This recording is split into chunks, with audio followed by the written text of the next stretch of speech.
नमस्कार दोस्तों, कैसे हो आप सब। आशा करती हूँ आप लोग ठीक होंगे। आज सुनाएंगे आप सभी को सुहाग गीत। सुनिएगा और बताइएगा कैसा लगा। ये दर्द भरा सुहाग गीत है। एक बेटी है, जब ब्याह करके अपने ससुराल में जाती है तब का गीत है ये। ससुराल वाले क्या क्या बोलते हैं उस बेटी को। तो देखा, बिटिया का बाप सदा गरीब होता है, ये तो सब जानता है। कितना अमीर हो बिटिया, हाँ बिटिया का बाप, हाँ ससुराल वाले का कमीन रहा था। तो देखा बिटिया का सुनावा थी, का ताना मारा थी। वो बिटिया का जौन बीह के ससुराल गया है, ससुर में ताना मारा थी। तो देर न करते हुए चलिए सुनाते हैं, आखिरी तक बने रहिए वीडियो में।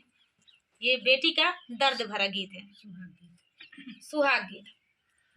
हाँ कई का बेनिया लायावा मोरे स्वामी, अरे हाँ कई का बेनिया लायावा मोरे स्वामी, अरे गरमी सहल नाही जाई रे लालनवा, अरे गरमी सहल नाही जाई रे लालनवा। बोलिया ता बोलियो धनिया बोलायू ना जानियू, अरे बोलिया ता बोलियो धाना बोलायू ना जानियू, अरे तोरी बोलिया हमाई ना सोहाई रे लालनवा, अरे तोरी बोलिया हमाई ना सोहाई रे लालनवा, अरे नाही मिलाई हटिया रे नाही रे बाजारिया, अरे नाही मिलाई हटिया रे नाही रे बाजारिया, अरे नाही बेनिया कहूँ देखाई रे लालनवा, अरे नाही बेनिया कहूँ देखाई रे लालनवा।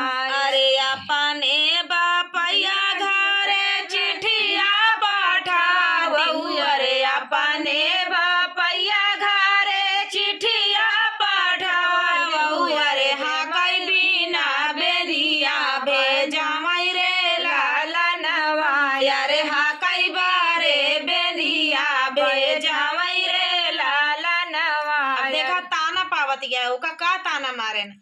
अरे अपने बापया घरे चिठिया पठावऊ, अरे अपने बापया घरे चिठिया पठावऊ, अरे हाँ कई बिना बेनिया भेजावई रे लालनवा, अरे हाँ कई बारे बेनिया भेजावई रे लालनवा। अरे ये तनी बचन सुनई दुल्हन कवन दे, अरे ये तनी बचन सुनई दुल्हन कवन दे, अरे से जिया पा बैठाई माना मारी रे लालनवा, अरे से जिया पे बैठाई माना मारी रे लालनवा। अरे अपने बापया घरे चिट्ठी लाखी भेजई, अरे अपने बापया घरे चिट्ठी लिखी भेजई, अरे माया मोरी बेनिया भेजावा रे लालनवा, अरे माया मोरी बेनिया भेजावा रे लालनवा। अरे मचिया ही बैठी है माया कावना दे, अरे मचिया ही बैठी है माया कावन दे, अरे सुना स्वामी अरज हमार रे लालनवा, अरे सुना स्वामी अरज हमार रे लालनवा। अरे जल्दी से जाई के काईनी काटावा, अरे जल्दी से बसवा काटावा मोरे स्वामी, अरे हाँ कई बिना बेनिया बनावई रे लालनवा, अरे कई घरे बेनिया पाठवई रे लालनवा, अरे बेटी घर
अरे जाई से कारहिया का तेला रे लाला नवा अरे या पानी तू हालिया बतावा मोरी बहिनी अरे या पानी जा हालिया बतावा मोरी बहिनी अरे कैसे आई घर परिवार रे लाला नवा अरे कैसे आई घर परिवार रे लाला नवा अरे जाऊ मोरे भैया हो जाऊ बीरन भैया अरे जाऊ मोरे भैया हो अपनी नगरिया अरे माया से हालिया बताओ रे लाला नामा अरे माया जी का जिया जुड़ाई रे लाला नामा अरे माया जी का जिया